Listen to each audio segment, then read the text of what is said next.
तर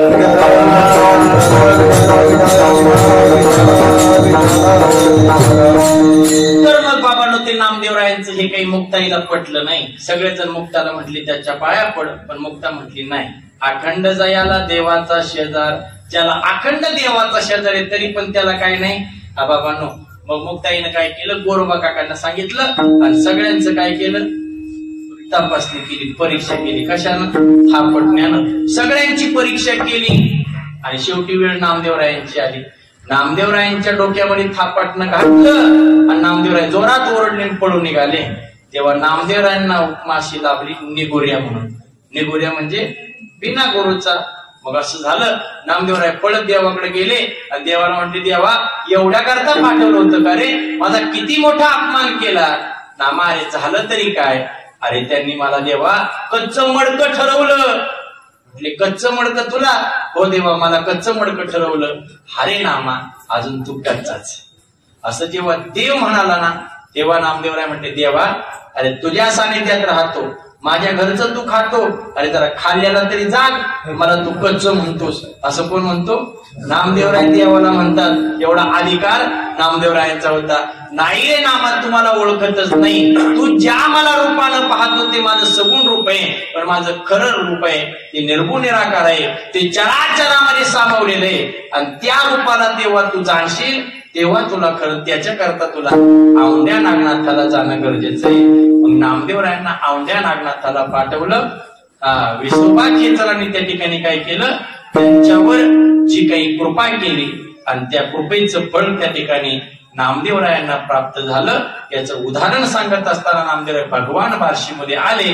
नामदेवराय बार्शीचं पारणं सोडतात, भगवंतानं यावं नामदेवरायाच्या हातातील रोटी पळवावी आणि नामदेवरायांनी त्या रोटी घेऊन जाणाऱ्या श्वाना पाठीमागं लागावं. अरे फक्त रोटी खाऊ नको तर रोटीवरून तूप सुद्धा खा. तेव्हा भगवंतानं आपलं प्रत्यक्ष स्वरूप प्रकट करावं. आणि विचारलं, नामा अरे तू तर मला ओळखलं रे. तेव्हा नामदेवराय म्हणतात, देवा अरे ज्या गोष्टीने मला निगुऱ्या म्हटलं गेलं, ज्या तुझ्या निर्गुण निराकाराची मला ओळख नव्हती, त्या निर्गुण निराकाराची मला ओळख झाली. नामदेवराय वर्णन करतात, नामा म्हणे खेचरा पायी आणि ओळखी झाली सर्वाटाई. भगवंताच्या त्या निर्गुण स्वरूपाला मला काय झालं, जाणता आलं. हे जर झालं असेल ना तर ते संत महात्म्याच्या संगतीमध्ये झालं. अजून पहा, विचार करण्याचा प्रयत्न केला. या संताच्या संगतीमध्ये काय होतं बाबांनो, तर जे कुणाच्या संगतीमध्ये होत नाही ना ते संताच्या संगतीमध्ये. फक्त प्रमाण सांगतो, संत संगे सर्व काळ अखंड प्रेमाचा कल्लोळ. संताच्या संगतीमध्ये काय, प्रेमाचा अखंड कल्लोळ आहे. आणि या संताच्या संगतीमध्ये काय, तर तुकोबाराय असं म्हणतात, तुका म्हणे लावी संताचा सांगात, ते नवे पवे हात कळी काळाचा. त्या संताच्या संगतीमध्ये जर एकदा राहिलं तर त्या ठिकाणी कळी काळाचा काय होत नाही, हात पुरत नाही. कुठं? संताच्या. आणि संताची संगत देवाला सुद्धा एवढी प्रिय, ज्या सुखा कारणे देव वेडावला, वैकुंठ सोडोनी संत सदनी राहिला. कुणाच्या संगतीमध्ये? संताच्या संगतीमध्ये. अजून एक तुकोबारायांचा गोड अभंग तुम्हाला सांगतो. तुकोबाराय असं म्हणतात, संत समागमी एखादी परी, व्हावे त्यांचे द्वारी श्वानयाती, तेथे राम नाम होईल श्रवण, घडेल भोजन भोशिष्टाचे, कामारी बटीक सेवेचा सेवक, दीनपणे रंक होका फले. आणि शेवटच्या चरणात तुकोबाराय गोड, तुका म्हणे सर्व सुख त्या संगती. कुणाच्या? घडेल पंगती संताची. सगळं जे काही सुख प्राप्त जर होईल ना तर ते घडेल पंगती संताची. कोणाच्या संगतीमध्ये? संतांच्या संगतीमध्ये काय होईल, तर ते सुख प्राप्त होईल. मग कोणतं सुख प्राप्त होईल, तर ऐका बाबांनो, पुन्हा तुकोबारायांचा पुरावा ऐका. तुकोबाराय सांगतात, सुख या संत समागमे नित्य दुनावे तुझी या नामे, दहन होती सगळ कर्मे, सर्व काळ प्रेमे डुलत असो. अजून एक पुरावा सांगू? म्हणा ना, तुला सांगायच बोलावलाय. बैसता संताचे संगती, कळो येईल कमळापती, आपुले कोणीच नव्हती, निश्चय चित्ते दृढ झाला. अजून काय हो संतांच्या संगतीमध्ये सांगू तुम्हाला. एक बोल सुस्पष्ट,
एक बोल सुस्पष्ट बोलावा, वाचे हरी हरी म्हणावा. संत समागमो धरावा, तेने ब्रह्मानंद होईल आगवा. हरे राम गोविंद वासुदेवा, हरे राम गोविंद वासुदेवा. संत समागमो धरावा आणि तेने ब्रह्मानंद होईल आगवा. अजून सांगू संतांच्या संगतीनं काय होतं. स्वहिताकारणे संगती साधूची, स्वहिताकारणे नानबाबा सांगतात. अजून सांगू अंतकाळी कोणी नाही बा सांगाती, साधूंची संगती हरी जोडे. कोणाची संगती जोडा, साधूची जोडा. आता अजून सांगू सांगितलंच पाहिजे. निळोबारायांच्या गाथ्यात अभंग आहे. संत संगे हरे पाप, संत संगे निरसे ताप, संत संगे वैकुंठ जप, हे घडे संत संगे. निळोबारायांचं म्हणणं. ज्ञानोबारायांची एक ओवी. संताची नि अंग लगे, पापा ते जिनने गंगे, तेने संत संगे सुचित्व कैसे. आता शेवट आहे का. संतांच्या संगतीमध्ये काय होतं. संत संगी हरीची भक्ती, संत संगी ज्ञान विरक्ती, संत संगी भुक्ती मुक्ती, करी अनायासे संत संग. काय संतांच्या संगतीमध्ये हरीची प्राप्ती. कोणाच्या संगतीत. संत संगे हरीची प्राप्ती, संत संगे भुक्ती मुक्ती आहे की नाही. आणि अनायासे करी संत संघ. काय करायला सांगितलं. संत संघ. बरं किती वेळ करायचं. अखंड करायचा का आपल्याला वाटेल तेवढाच करायचा. आता अखंड आपण फक्त म्हणतो अखंड हरिनाम सप्ताह, आणि येणं घेणारे इकातले नाही कळत. येणं घेणारे इकातले. पण माझं असं प्रामाणिक मत, जे कोणी कार्यकर्ते असतील त्यांना बाबा आपण एवढं टाकतो का नाही अखंड हरिनाम सप्ताह आहे की नाही. मग येणं जर गावच्या लोकांनी घेतलं तर 8 दिवस काय होईल. म्हणजे तुम्ही घ्यावाचं मला परत न बोलावं असं माझं काही म्हणणं नाही. पण जे मला वाटतं ते मी तुम्हाला म्हटलं बाबा. असू दे जे काय असेल ते तुमच्या मनाचा प्रश्न. मला जे बोलायचं ते ज्याला कळलं त्याला कळलं. पण संत संगी हरीची भक्ती, संत संगी ज्ञान विरक्ती, संत संगी भुक्ती मुक्ती, करी अनायासे संत संग. अनायासानं अट्टहासानं काय करा. संत संग करा. कारण संतांच्या संगतीमध्ये काय सुख आहे. एक ज्ञानोबारायांची गोड ओवी सांगतो. ज्ञानोबाराय काय सांगतात. मग साधू संगे सुबटा, मग साधू संगे सुबटा, उजू सत्कर्माची आवाटा, अप्रवृत्तीचा आवंटा कावलोनी. ज्ञानोबाराय सांगतात मग साधू संगे सुबटा. काय सांगतात. मग साधू संगे सुबटा. सुबटा म्हणजे काय. सुलभ. उजू सत्कर्माची या वाटा. उजू म्हणजे काय. सत्कर्माच्या ज्या काय वाटा आहेत त्यांना उजाळा देणं. मग साधू संगे सुबटा उजू सत्कर्माची या वाटा अप्रवृत्तीचा आवडता डावलुनी. ज्या काही वाईट गोष्टी त्यांना डावलता येतं, सत्कर्माच्या वाटा उजळल्या जातात आणि रस्ता सुलभ होतो तो मग साधू संगे. कोणाबरोबर? साधू संगे. एक गोड ऐका दृष्टांत एवढा सांगतो. एवढा दृष्टांत समजला? माझं कीर्तन तुम्हाला स्लॅब वरून गेलं म्हणायचं. ऐका दृष्टांत असा आहे. माझा तुम्हाला एक प्रश्न पहा महिलांना. दुर्योधन चांगला होता का वाईट? तोंड असतील तर बोला. दुर्योधन चांगला होता का वाईट? वाईट होता. आता पुरुष वर्ग सांगा. महिला म्हणाल्या दुर्योधन कसा होता? वाईट. आता पुरुष वर्ग सांगा वाल्या कसा होता? वाल्या कसा होता? मी वाल्मिकी नाही म्हटलं. कोण म्हटलं? वाल्या. महिलांना दुर्योधन कसा होता? बोला ना. दुर्योधन कसा होता? वाईट. वाल्या कसा होता? आणि आपण त्या दोघांचे बाप आहेत. आपण त्या दोघांचे काय बाप आहेत. त्यानं काय केलं तर भावांना जिवंत जाळण्याचा प्रयत्न केला. भावांच्या अन्नात विष कालवलं. भावांना धन द्रव्य द्यायचं नाही असं त्याने ठरवलं. आता यातलं आपण कोणी नाही केलं ते सांगा नाही. बरं, आता पुढचा मुद्दा. तुम्ही म्हटले वाल्या काय होता? वाईट. बरं, त्यानं काय केलं? कोणाला तरी मारायचं आणि आपलं कुटुंब जोपासायचं, पोसायचं. आपण काय याकडे गेले तेव्हा? फक्त त्याचं वर्णन पुराणात आलं ना आपलं येणार नाही. म्हणजे वाल्य आपल्यापेक्षा काय श्रेष्ठ आहे. बरं जाऊ द्या, विनोदाची बाब सोडून द्या. नीट ऐका लक्षपूर्वक. महिला वर्ग बोला. दुर्योधन कसा होता? आता बोलायचंच नाही. दुर्योधन कसा होता? वाईट होता. वाल्या कसा होता? वाईट होता. मला सांगायचंय काय, जेवढा कालावधीपर्यंत कुरुक्षेत्रावर युद्ध चाललं, जेवढा कालावधीपर्यंत माझा अतिशय महत्वाचे लक्षपूर्वक आहे का, जेवढं कुरुक्षेत्रावर जेवढा कालावधी युद्ध चाललं ना, तेवढ्या कालावधीमध्ये देव रोज दुर्योधनाला पाहायचा आणि दुर्योधन सुद्धा देवाला पाहायचा. कोण? देव दुर्योधनाला पाहायचा, दुर्योधन देखील देवाला पाहायचा, रोज पाहायचा.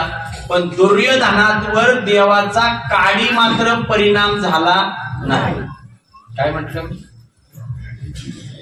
देव उठल्याबरोबर देवाला दुर्योधन पाहायचा, पण दुर्योधनावर देवाचा काडी मात्र परिणाम झाला नाही. आता दुसऱ्या बाजूला या, जो वाल्या गोरगरिबांना लुटायचा आणि आपलं कुटुंब झोपासायचा, त्या वाल्याच्या संगतीमध्ये काहीसा वेळ नारद महर्षी आले. त्या नारद महर्षींच्या संगतीतून वाल्याचा वाल्मिकी झाला. त्या वाल्यानं प्रभुरामांच्या अवतारा अगोदर रामायण लिहिलं आणि 2024 मध्ये अयोध्येमध्ये राम मंदिर झालं. याला कारण फक्त संतांची संगती.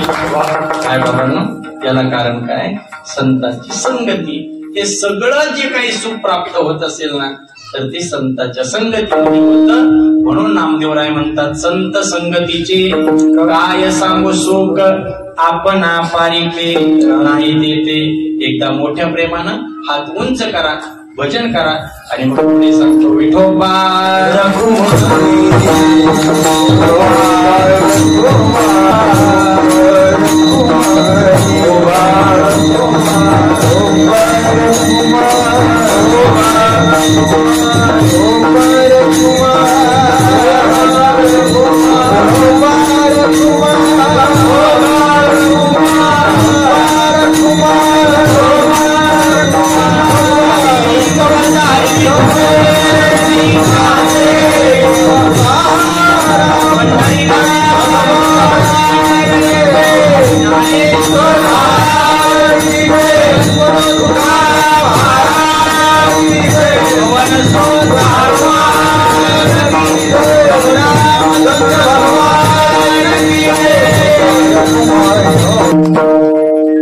संत संगतीचे काय सांगू सुख, आपणा पारिके नाही देते. नामदेवराय म्हणतात, संतांच्या संगतीमध्ये जे काही सुख आहे ते सुख काय करता आलं नाही, पाळता आलं नाही, ते सांगता येत नाही. त्या सुखाचं काय वर्णन करू. आणि हे सांगताना नामदेवराय सांगतात, या कलियुगामध्ये जर थोर जर कोण असेल ना, थोर, तर ते कोणी साधू थोरे अभंगाच्या दुसऱ्या चरणात.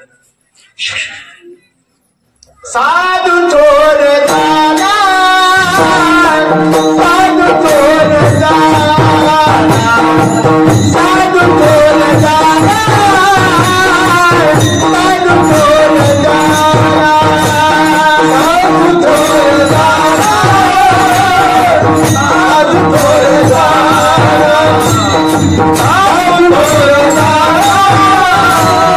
साधु थोर जाना, साधु थोर जाना, साधु थोर जाना, साधु थोर जाना, साधु थोर जाना, साधु थोर जाना, साधु थोर जाना, साधु थोर जाना, साधु थोर जाना, कलियोगे साधु थोर जाना,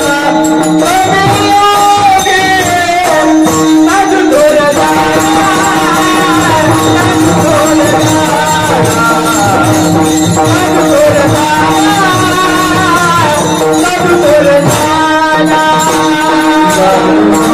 जाना, साधु थोर जाना,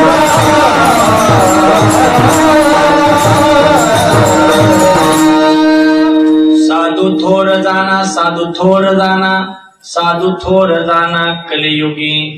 नामदेवराय सांगतात संतांच्या संगतीमध्ये जे काही सुख प्राप्त झालं त्या सुखाचं काय वर्णन करावं. आणि दुसऱ्या चरणात सांगतात बाबांनो, साधू थोर जाना, साधू थोर जाना, साधू थोर जाना कलियुगी. साधूला कसं म्हटलं, काय म्हटलं, थोर म्हणजे काय हो, थोर म्हणजे मोठं. बरं बाबांनो, साधूंना थोर म्हणण्याचं कारणच काय असावं. ज्यांच्या जवळ काय, आम्ही सदैव सुडके जवळी येता चोर दाके. आमच्या जवळ येताना चोराला सुद्धा भीती वाटते. आणि आपण मोठं कोणाला म्हणतो थोर, जो अधर्मी नाही का, ज्याच्याकडे जास्त पैसे, जो देवाला मानत नाही, जो साधू संतांना सांभाळत नाही, जो भजन पूजन करणाऱ्यांना वाईट म्हणतो, आम्ही त्याला थोर म्हणतो. एवढे तर आम्ही चोर येत नाही का कळलं. मग नामदेवराय सांगतात साधू थोर जाणं, साधू थोर जाणं. का बरं साधूला थोर म्हटलं, देवाजवळ सगळं काही तरी देवाला थोर न म्हणता असं म्हटलं पाहिजे होतं नामदेवरायने, देव थोर जाना, देव थोर जाना, देव थोर जाना कलियुगी. पण नामदेवराय असं म्हणतात का, साधू थोर जाना, साधू थोर जाना, साधू थोर जाना कलियुगी.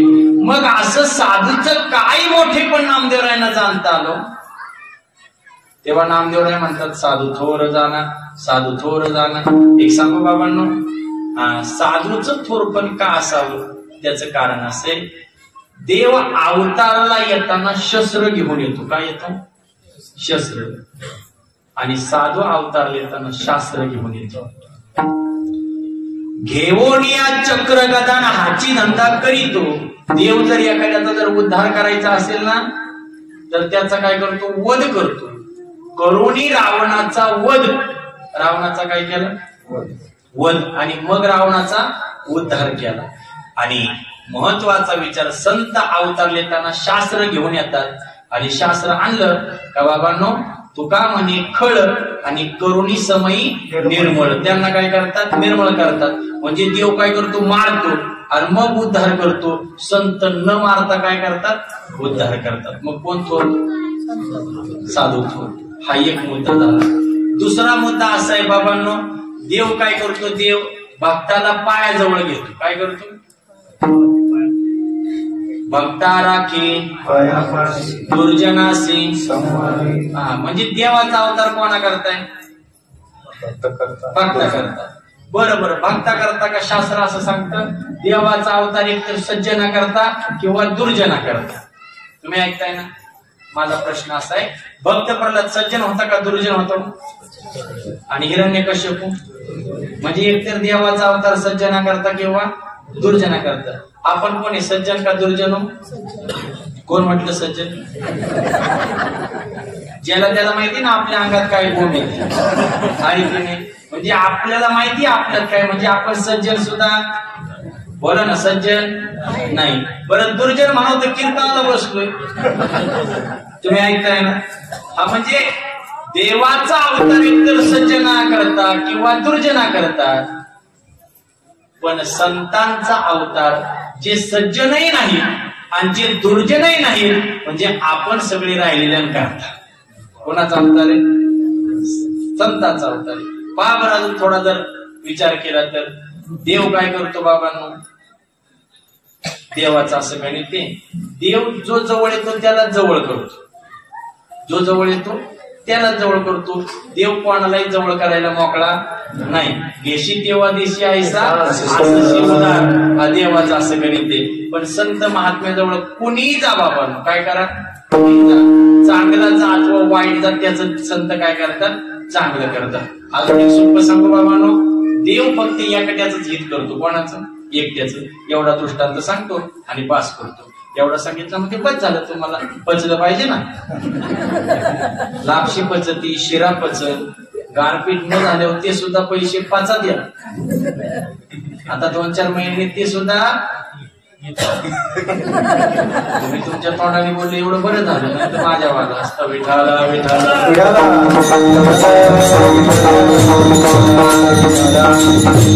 काय सांगतात बाबांनो? थोर कोणी तर साधू थोरे. का बरं साधू थोरे? त्याचं कारण आहे का? पहा बरं कोण तुम्हाला चिंतन सांगतो, लक्षपूर्वक आहे का? काय सांगतो मी तुम्हाला चिंतन सांगतोय का? साधू थोरे. कोण थोरे? साधू थोर. माझं ऐका लक्षपूर्वक. पहा बरं, देवानं भगवंतानं जेव्हा गीता निर्माण केली ना, गीता, ती गीता कोणाला सांगितली? आपल्या गावडेवाडीत अनुभवाईच्या मळ्यात कोणाला सांगितली? हा बोला, सांगितली? बोला की सांगितली का? नाही. एखाद्या पुरुषाला नाही, एखाद्या गायकाला, वादकाला, एखाद्या नेत्याला नाही. धर्मराजा सगळ्यात मोठा भाऊ त्याला सांगितली का? नाही. कुंती मातेला, तिला सुद्धा नाही. बर, सगळं हस्तिनापुराचं राज्य युधिष्ठिराच्या स्वाधीन केलं, त्याला सुद्धा सांगितली नाही. मग सांगितली कोणाला? अर्जुनाला. अर्जुन कोण होता? भक्त होता. अजून कोण होता? मित्र होता. अजून कोण होता? प्रियतेचा होता. अजून कोण होता? सखा होता. कोण? कोणाच्या? देवाचा.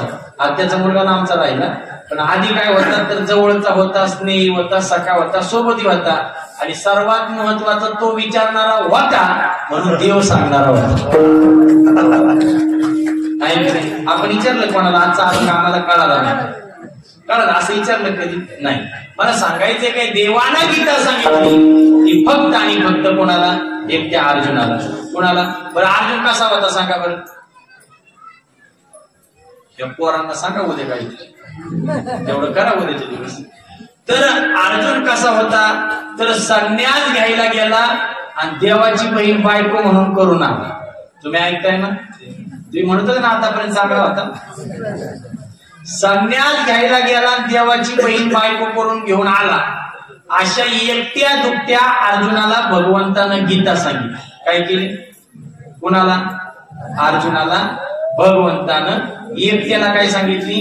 गीता सांगितली. आता माझा विचार आहे, तीच गीता जेव्हा ज्ञानोबारायांच्या हाताला आली, कुणाच्या? ज्ञानोबारायांच्या हाताला आली. भगवंतानं ती गीता फक्त आणि फक्त एकट्या अर्जुनाला सांगितली. पण तीच गीता जेव्हा ज्ञानोबारायांच्या हातामध्ये आली, ज्ञानोबारायांनी ज्ञानेश्वरी रूपानं तिच्यावर टीकात्मक भाष्य केलं, तेव्हा एकट्या दुकट्या अर्जुनाला न सांगता अखिल विश्वाच्या कल्याणाकरता बाहेर केले. देव विचार करतो तो एकट्याचा आणि साधू महात्मा विचार करतो तो अखिल जगताचा.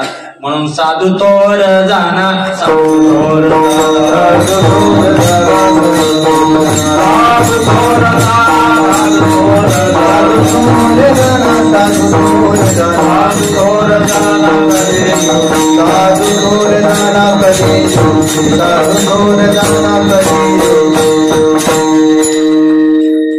संतांच्या संगतीमध्ये सुख त्या सुखाचं वर्णन करत आलं नाही, साधूला थोर म्हटलं. याचं कारण काय असावं?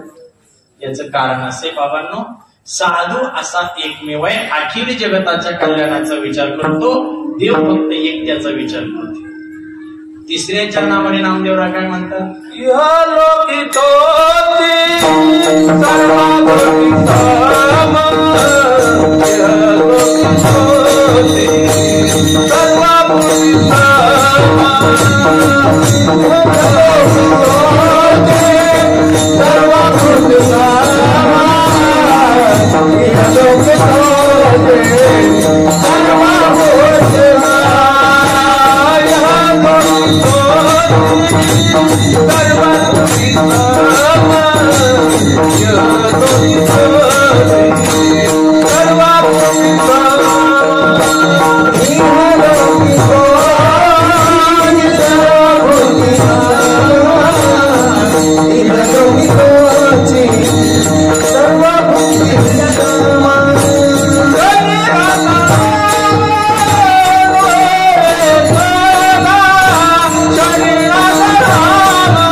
लोकितोची सर्वाभूती सम शरीराचा भ्रम नेणे करा. त्यांना काय असतो? शरीराचा काय नसतो? भ्रम नसतो. आणि आपल्याला काय असतो? शरीराचा भ्रम असतो. मग बाबांनो, इहलोकितोची सर्वाभूती सम शरीराचा भ्रम नेणे करा. सर्वाभूती काय असतो? सर्वाभूती पाहे एक वासुदेव आणि पुसोनिया ठाव अहंतेचा किंवा त्यांच्या अंतरंगाची भावना झालेली असते. हे विश्वची माझे घर, ऐसी मती दयाची स्थिर, किंबहुना चराचर आपण झाला किंवा जे का रंजले गांजले, त्यासी म्हणे जो आपुला, तोची साधू ओळखावा, देव जेथे चिंतानावा. नामदेवराय असं म्हणतात, संतांचे लक्षण ओळखावयाची खूण, जो दिसे उदासीन देह भावा, सतत अंतरी प्रेमाचा जिवाळा, वाचा वसे चाळा. रामकृष्ण ते काय करतात? तर इहलोकी काय असतात? सर्वभूती काय असतात? सम असतात. काय असतात? सम असतात. आता 2-3 मिनिटात मी तुम्हाला काय करणार आहे?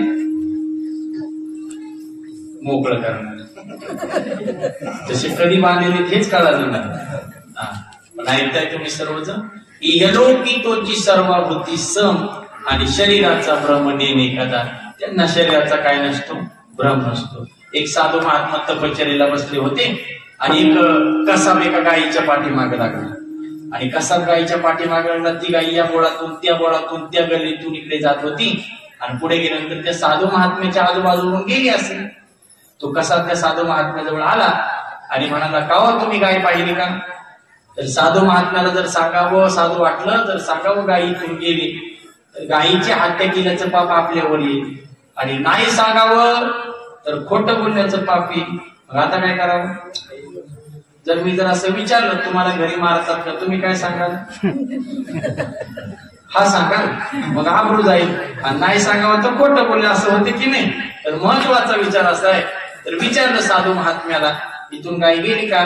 साधू महात्म्याने गोड उत्तर दिलं, ज्या डोळ्यानं गाय पाहिली त्याला सांगता येत नाही गाय कुठे गेली, आणि ज्याला सांगता येते ज्या तोंडाला गाय कुठे गेली त्यानं पाहिली. तुम्ही ऐकताय?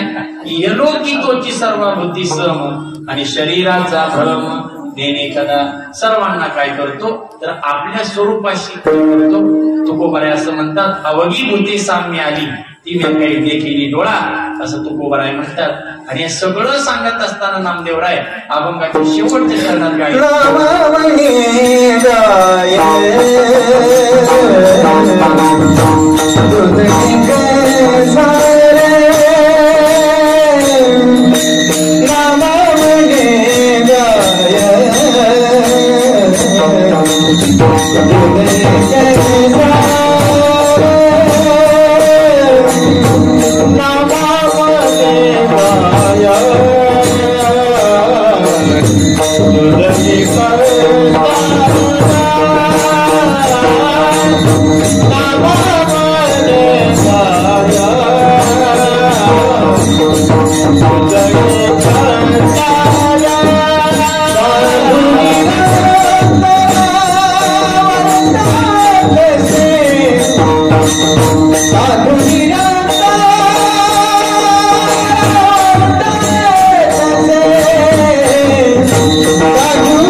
Come on,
ऐकताय ना महाराज, तुम्ही गाताय, हे वाजवताय, तुम्हाला कळते, मला कळते, आपण म्हणायचं वा, त्यांच्या डोक्यात झाले त्यांना काय कळणार.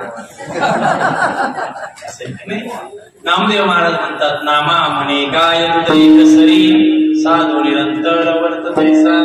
त्या साधूचं जीवन गायप्रमाणे पाहायला मिळतं. गाय कोणत्या रंगाची रंगाची असू द्या, पण दूध देताना मात्र कशी देते, निरभ्रासनाला देते. तसं साधूचं जीवन आपल्या सगळ्यांना सारखं पाहायला मिळतं. म्हणून महाराज सांगतात, तो साधू हे लोकी तोची सर्व